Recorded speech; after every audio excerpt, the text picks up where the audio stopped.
Right now on the National Weather Desk, tornado touchdown. Widespread damage across New York State after a twister rips the roofs off multiple buildings. This storm took out decades of history in just a matter of minutes. Devastating Derecho, a massive windstorm delivers destruction across the Midwest. And it's a long-lived storm that produces a lot of damage. Dam failure. Hundreds evacuate after a dam breach sends water flowing into an Illinois neighborhood. We were basically on an island. At 8:30, it was at my ankles, and it was about at my waist around like 9 o'clock. Steamy summer. How those triple-digit temperatures are impacting the nation. And flooding in Canada appears to have taken a toll on superstar rapper and singer Drake's home. From our nation's capital, this is the National Weather Desk. Good morning, everyone, and welcome to the National Weather Desk. I'm Angela Brown. Portions of the upstate New York and the city of Rome are in ruins this morning after a tornado touched down in the heart of the community on Tuesday. Several churches and even multiple homes have significant damage. The line of storms continued east, causing damage near the capital of Albany. 100,000 New York customers still have no power this morning. And we have two reports, starting with Brandon Roth in Rome. This storm ripped through really the heart of the historic district in Rome. We'll give you an idea. Take a look. You can see this is St. Mary's Church. This is what's left of the roof. The steeple came crashing right down into the church. It is the same story on the nearby First Presbyterian Church. The roof there damaged as well. After this storm just ripped through this area. You're taking a look now.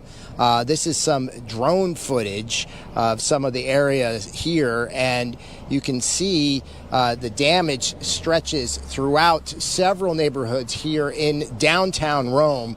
Local officials saying this is, in fact, the worst storm damage they have ever seen. One store owner says it might not be possible for him to rebuild. We got pieces of that blue house on my porch. I grew up with all these structures, you know, from many years ago, and to see the destruction on these, and a lot of them are probably going to have to be taken down. As one resident told me, this storm took out decades of history in just a matter of minutes. A ferocious storm creating mayhem for many residents across the capital region. Among some of the hardest hit areas was in Warren County, with winds in Glens Falls clocking in at a whopping 87 miles per hour. We have numerous roads closed, trees on houses, wires down everywhere. I know Johnsburg, we had a report of some cars trapped by power lines on a bridge. Near John Clendon Road in Queensbury, residents in this neighborhood spent the night cleaning up after dozens of trees fell or snapped in half, some falling on homes, others on wires. As you can see here, it's in rough shape. It was really a storm like we haven't seen around here in a long, long time. Multiple homes were damaged, yards littered with trees and branches. For hours, neighbors here came together to help one another clean up the mess. And those storms came one day after a derecho caused a 500-mile-long path of destruction from Iowa through Illinois and into Indiana. The storm produced winds in excess of 70 miles an hour. The National Weather Service says several tornadoes broke out with the storm as well, including one that was on the ground for nearly 22 miles. There was also heavy rain with 2 to 3 inches falling in some places. Now, tens of thousands of customers are still without power in northern Illinois. Initial reports show at least 11 tornadoes hit the Chicago region, all either EF0 or EF1. One woman was killed when a massive tree limb fell on her home. The winds also ripped roofs off the homes as well. It was a similar story in Iowa also, where the powerful winds damaged trees and cars. One person near Des Moines said it was the worst storm damage they've seen in 27 years. There are blocks and blocks of downed trees, many crashing into homes. The winds also tore off shingles and even triggered a gas leak. It was a similar story in Indiana as well. Raylyn Lee continues our coverage from near South Bend. It was very loud. You could hear the wind whipping around and everything. Down here, you're kind of in a bowl. Nick Feldman says he was awakened by his 4-month-old and was curious to check on the storm. Little did he know what he would see when he looked outside. Perfect timing. I just saw the shed get picked perfectly up and slammed against the ground, and it was one of those oh no moments, and there's nothing you can do. Even with steel cables anchored to the concrete, the shed stood no chance, but Feldman was surprised to see the items inside were left untouched. Not a single thing inside the shed moved. Everything stayed put. It just picked the shed up, and that's really the only damage we had. In retrospect, Feldman says he and his family should have gone to the basement, but he says everything happened so fast, and by the time he knew it, the damage had already been done. We got very, very fortunate compared to a lot of people out here. We had power the entire time. So, yeah, we were very lucky. But others in the area can't say the same. That thing came down, and it shook the whole house, and I've been up since then. That was around 1:30. Overall, Monday night's storm was a very scary experience. In southern Illinois, all that rainfall led to a dam failure in the small town of Nashville. Hundreds of people fled their homes as the water rushed into that neighborhood. Carson Gordy has details.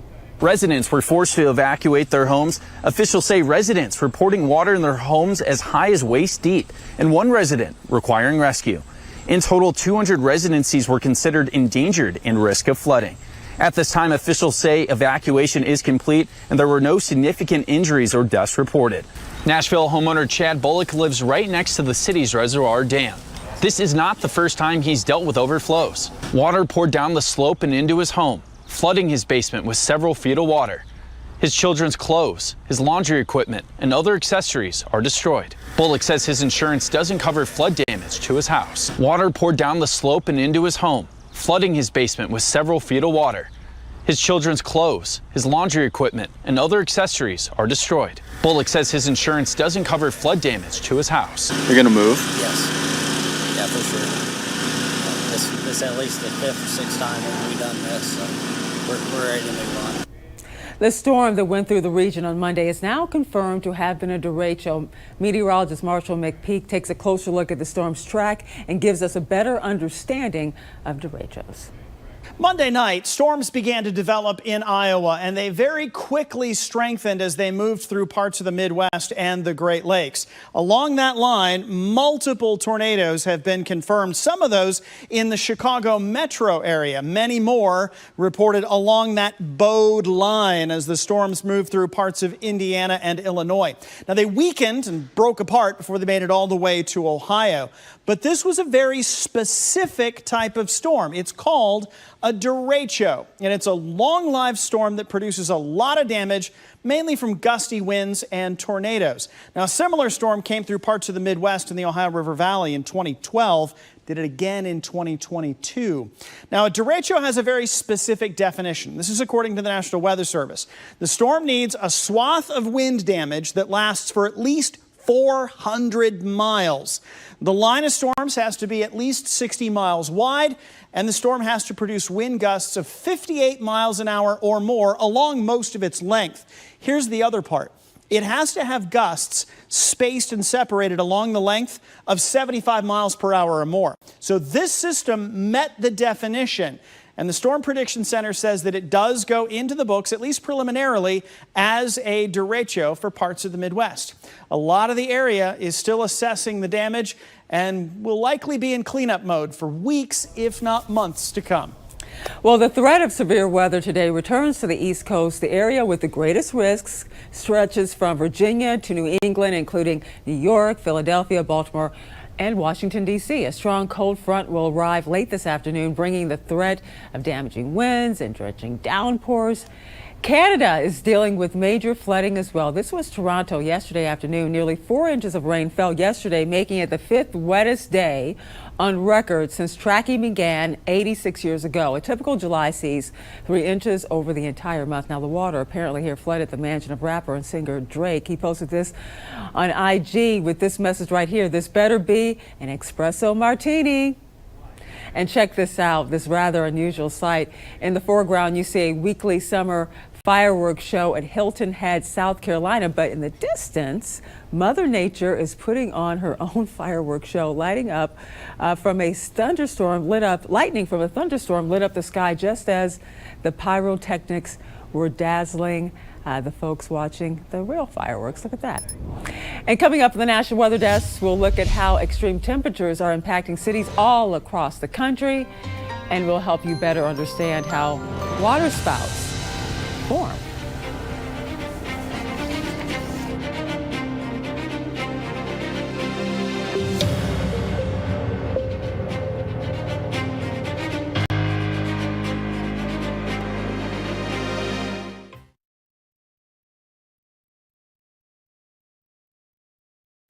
I'm meteorologist Charlie Lopresti with Look at the Northeast. More hot temperatures and thunderstorms. That's going to rule our weather forecast again today in the Northeast. Here we are during the morning hours with a lot of hazy sunshine out there. Temps will again surge into the 80s and 90s. The next line of thunderstorms, kind of like yesterday, will get going in New York first. Some may become strong to severe with damaging wind, the primary threat again. That moves into parts of New England, New York and New Jersey during the evening hours. A less humid air mass starts to move in on Thursday. I'm Chief Meteorologist Gerard Jabali. Here's a look at the Mid-Atlantic region. Your Wednesday afternoon, not too dissimilar from what we saw on Tuesday. Good chance for showers and thunderstorms in the afternoon and evening, but more coverage here as we will get some much-needed rainfall. And we still see the lingering rainfall, at least a potential for it, through your Thursday afternoon. Drying out after that, temperatures will be still pretty hot moving into your Wednesday afternoon until the rain gets here. Triple digits, followed by some 80s on Wednesday after the rain, and then much cooler for your Thursday. Good morning. I'm meteorologist Charlotte Carl. Here is a look at your highs for this afternoon. We have 90s for the most part, some areas dipping into the upper 80s. Not much relief from that heat, though, although we do have a frontal boundary on its way, pushing through the northwestern part of our area starting in the mid-afternoon, making its way towards the metro areas of the southeast around dinner time and the time you may be heading to bed. Don't be surprised if you hear some rumbles of thunder. Showers will fizzle out overnight.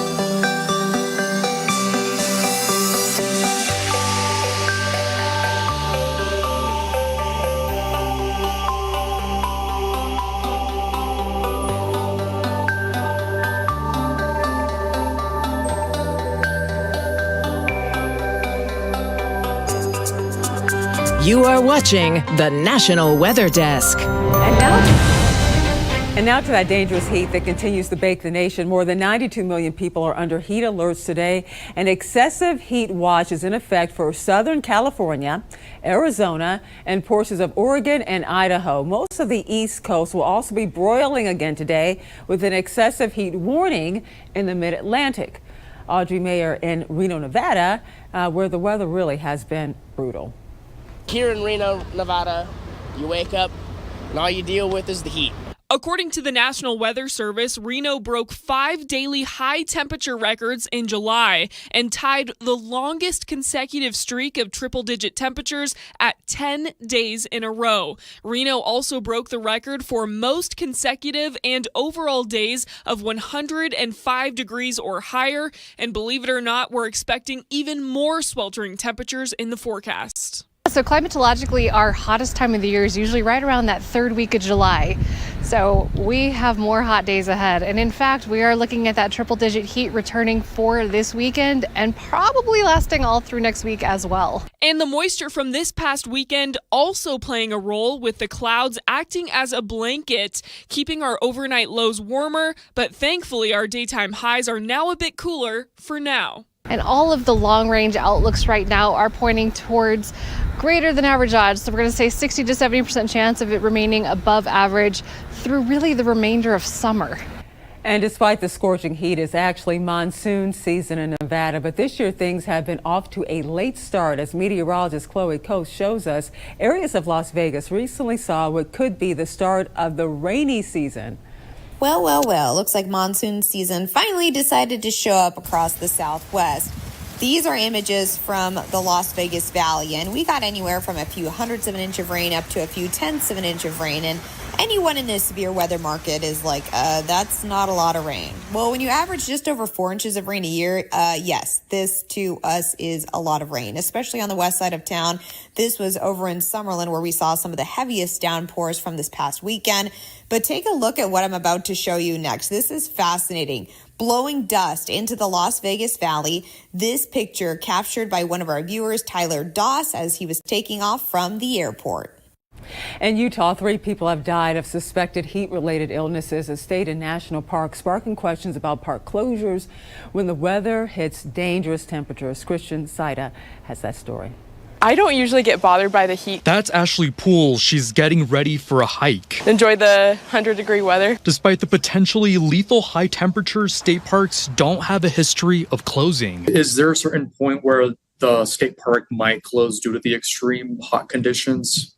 Is that ever an option? State parks traditionally don't close due to extreme heat. We have closed in the past due to extreme snow if we can't plow and get roads in a passable form for people. Devin Chavez with the Utah State Parks explains they want the public to make informed decisions, but always encourage them to do it safely. I stay really hydrated. I make sure to bring lots of water, ice water, snacks if I need them. But if it does get too hot, if they're at a park and it is getting, in the triple digits, it's getting quite hot, might not be the best time to take a hike. Might be better to, go for a drive through the park, do some wildlife photography, things of that nature. Poole adds if you're heading out in hot weather, be ready to endure the harsh rays of the sun. You have to plan for yourself. If it's too hot, just don't go. No one needs to tell you don't go. Heat waves have also struck the Midwest this summer, including Wisconsin. One way folks there are able to beat the heat is to head out to the lake. Eric Peterson has more. Here in Two Rivers, we have a pretty amazing shoreline on Lake Michigan.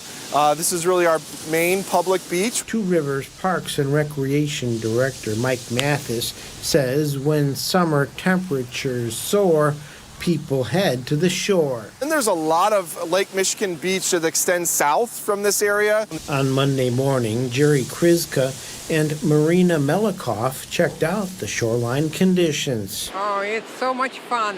Our Lake Michigan is like a sea or ocean. Yeah. So it's very, very therapeutic. The water's a little chilly, but I'm going to throw her in anyway.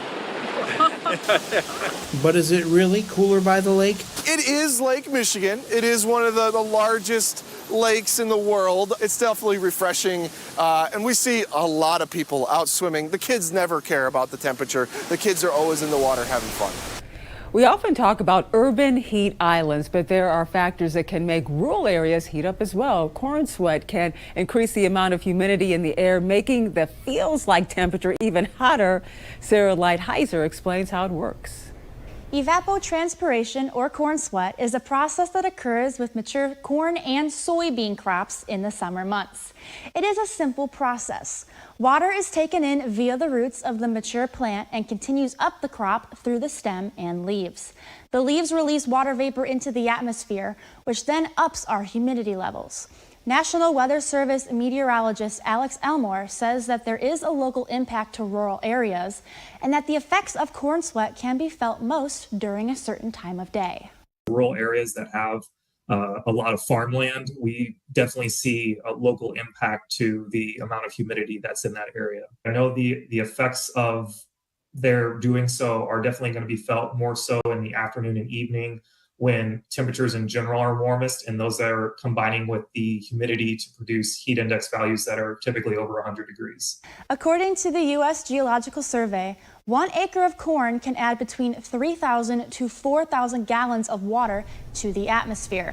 The Southeast has been spared from the scorching temperatures. In South Carolina, many wonder how the horses can take part in Charleston's well-known carriage tours and how they're taken care of really when the temperatures are soaring. Meteorologist Cherson Clark has the story. We monitor the animals' water intake, feed intake, and we've got some animals that they don't do well when it gets super hot, and so we just don't work them or don't have them downtown when that happens. And much like people, some can do it and some can't. On a hot day like today, Palmetto Carriage Works is working hard to make sure the nearly 40 horses they're feeding are properly cared for, from food and water intake. Each one of the animals averages about 40,000 calories a day, and we like them to drink pretty close to 30 gallons of water in a 24-hour time period. 2 required breaks. It has to be a minimum of 15. I would say on a day like today, we're probably looking for anywhere from 30 minutes to an hour, sometimes a little longer than that, just depending on the animal. They also check the body temperature of each horse after every tour and pull them if necessary. Because truth be told, we've got some animals at 80 or 85 degrees we end up having to pull from service. So the most important thing is monitoring each animal individually. The horses are pulled from service when temperatures and heat index values reach certain readings. And when the temperature reaches 95 degrees, 4 consecutive readings of 95 degrees were pulled from service. Doyle says he hopes people can learn about what they do and know the animals are closely monitored. And time now for a short break, but first let's take in the City of Lights of Nashville, Tennessee at night.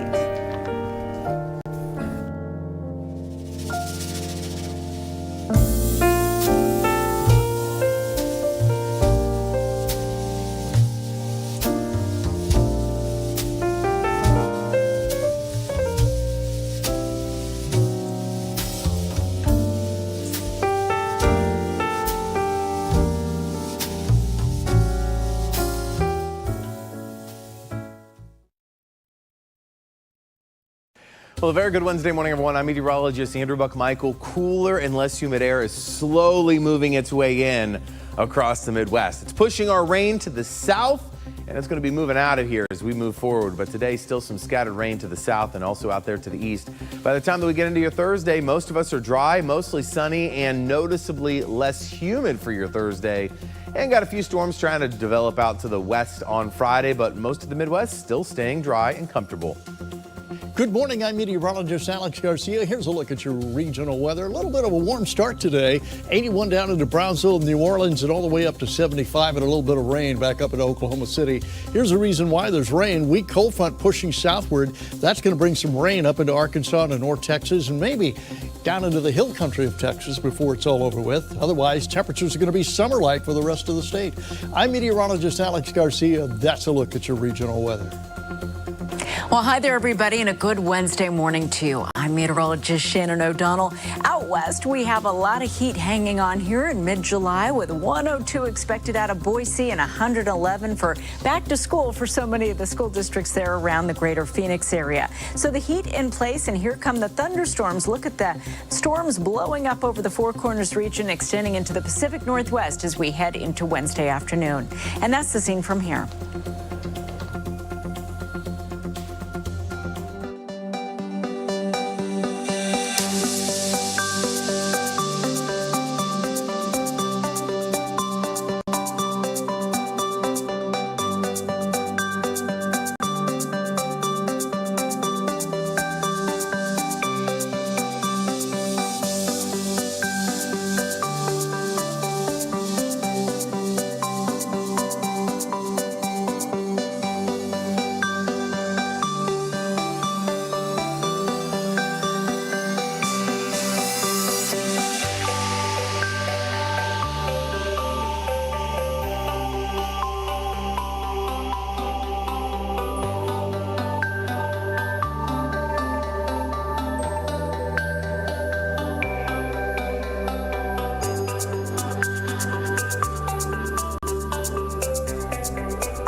Watching the National Weather Desk.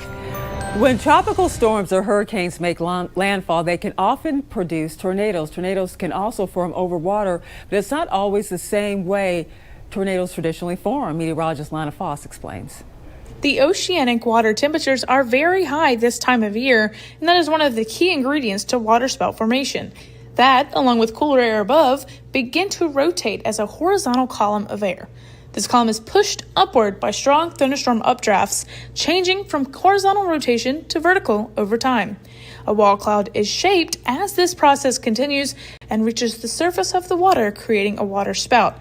But sometimes a waterspout hits land and can be classified as a tornado. A significant instance of waterspout formation was during Hurricane Dorian in September of 2019 off the coast of Emerald Isle.